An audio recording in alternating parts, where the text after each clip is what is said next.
Okay, the Bucn Over, episode 25. Daily overs at 12, 12, and 2. Season win total 11 out of 65. We've got Game 3 Pirates and Reds, JT Brubaker and Tyler Molly.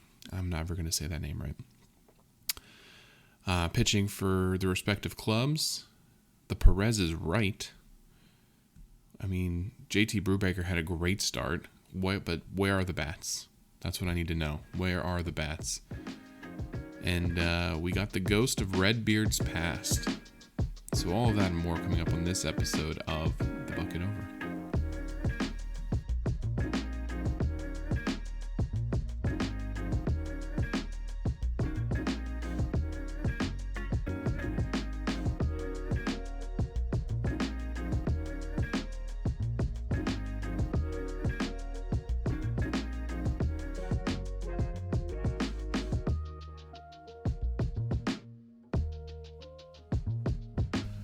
Alright, so after the catcher debacle yesterday, Pirates called up Michael Perez, rejoins the club this year, first time, gets the start, give Andrew Knapp a little resty poo, and in the top of the second, after Sawinski fielder's choice, Michael Perez hits a home run, and it's 2-0.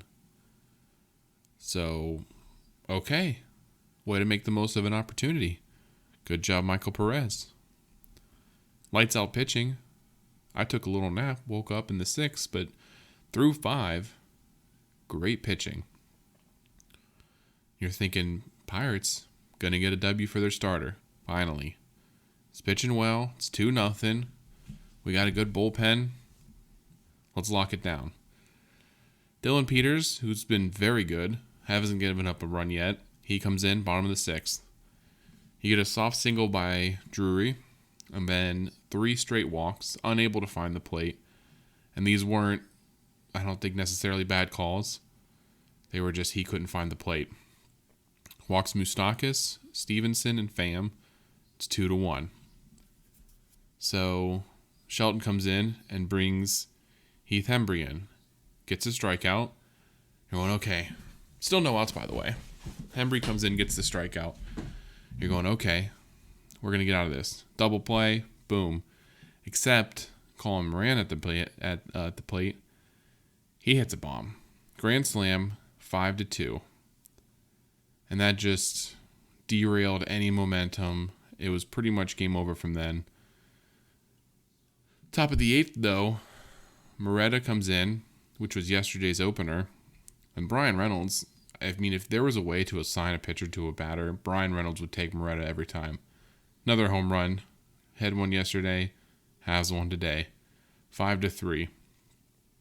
So then you're thinking, okay, couple runs. Baseball, there's no time limit. We can come back. Bottom of the 8th, Chase DeYoung in. Hits Farmer. Colin Moran at the plate. Home run. A second home run. Makes it 7-3. That is the final score, and that was the Bucn Over. Over-under was at 8, and we got to 10. So the Bucn Over streaking a little bit. We're up to 5 in a row. But Pirates dropped 2 of 3 to the Reds. We'll get this out of the way first. Colin Moran, 0 home runs, batting 200, right at the Mendoza line coming into the day. So there's going to be an instant overreaction. Colin Moran, wow, why didn't the Pirates keep him? Maybe they should have. I mean, I think he's getting paid $1 million this year. Yoshi's $4 million, I think. So maybe they should have kept Colin Moran. But they both stink. I mean, you're not good either way. I don't know. There's going to be a huge overreaction to all of this just because it's Colin Moran. But they both stink. So don't get too excited. Although 6 RBIs for Colin, never been done before in his career, so have a day, Colin. Congrats to you, I guess. And that brings me to my next point. You can't expect starting pitchers to get wins when the offense is putting up 3 hits. And the only hit through, 6 innings was the guy you just called up yesterday. You have Sawinski, call up this year. Perez called up yesterday. And your staple, Reynolds, those are your 3 hits. Chavis, who everybody wants in the lineup every day, 0 for 4. Gammo, who's been very hot, so hit a bump today, 0 for 4, 3 strikeouts. Vogelback, 0 for 4. That's pretty much, I don't know. He could probably walk more, maybe get some singles more. He was hitting the ball hard, though. Bad luck for him. Brian Hayes, resting, I guess. They just had 4-5 days off in a row or something. You had Monday, Tuesday, Thursday, Friday, all off. But, getting a rest in. I know they play 14 days in a row. But, against a team like the Reds, I would feel like you would want to push your chips and try to beat the Reds before going to the Dodgers. I feel like you have a better chance against the Reds. Zach Thompson, though, had a hell of a game. Apparently, afterwards, Derek Shelton said he had a bug or some sort of wasn't feeling great the night before. They weren't sure he was going to pitch. They were hoping they can get 3 innings out of him. He pitched 5 innings, no earned runs, 6 strikeouts, 2 hits. It's the Reds, of course, but, I mean, what more do you want from your starter? For the people, that say, oh, he should have stayed in. Why didn't you pitch him more? I mean, he was gassed. He was absolutely exhausted. He had no energy. There's no way he was going to get through the 6th. And speaking of the 6th inning, Shelton uses Bednar in the 8th, calls him a high leverage situation. Once Peters gets into trouble and he's walking batters, he can't locate today. Why wouldn't you would you bring Bednar in? Throw some fire. Get a couple strikeouts, get a ground out. I mean, he's your best bullpen arm. You got bases loaded, no outs. What better time to bring in your best pitcher? If this is really how you view your bullpen, as we don't have defined roles, we're going to bring in our best pitchers in the key moments. This was a key moment. You shut that down, don't allow a run, or only allow 1 run, you kind of take the momentum away from them a little bit. If you're worried about his arm, because he pitched yesterday, you want to use him for the Dodgers. I mean, I don't know. I'm not sure how close you think the games are going to be against the Dodgers the next 3 days.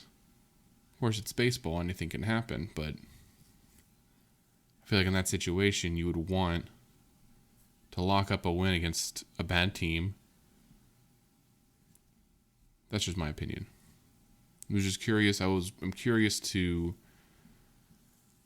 maybe get in the head of Shelton a little bit and wonder if, he thought about bringing Bednar in for that spot. If he's really not going to do defined closers roles and bring in his best pitchers against, the high leverage situations, I guess you call it. But anyway, either way, losing 2 out of the 3 to these Reds, it's not great. But the Reds, they were 3-22. They were going to figure it out eventually. They're going to get some wins. They're not going to lose 140 games this year. They just aren't. They're probably a 100-loss team, which means they have another, 55 wins in them. With 5 months to go, it's 10 wins a month.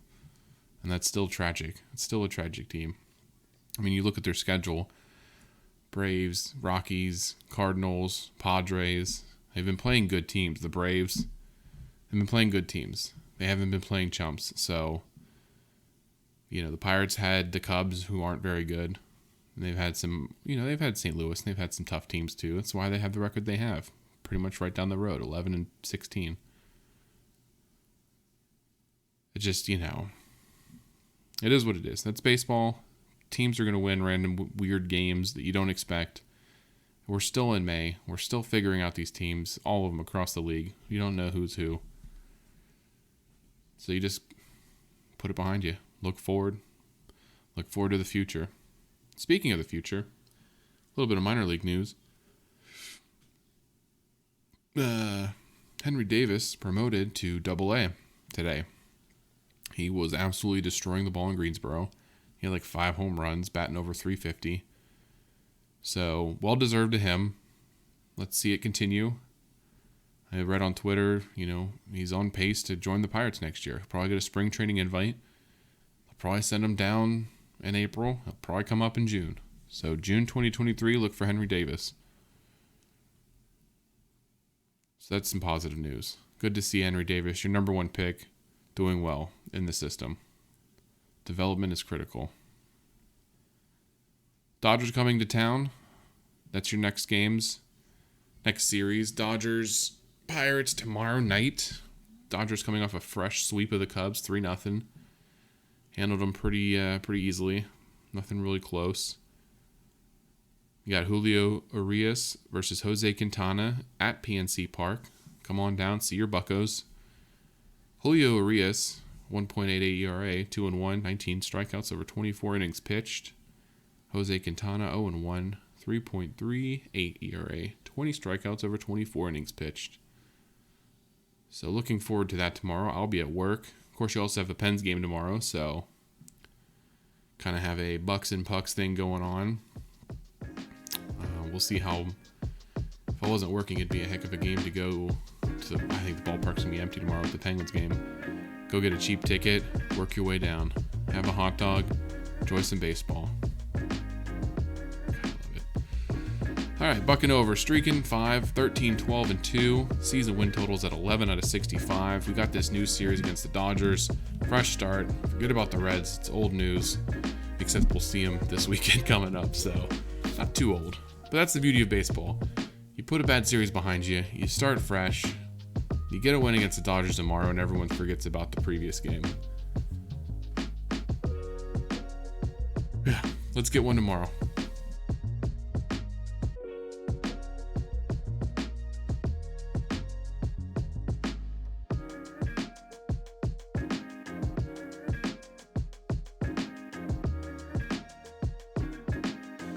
Enjoying the Bucn Over content? Be sure to follow me over at Twitter at Bucn Over, TikTok at the Bucn Over, and on YouTube, the Bucn Over, to follow along with your buccos all year long.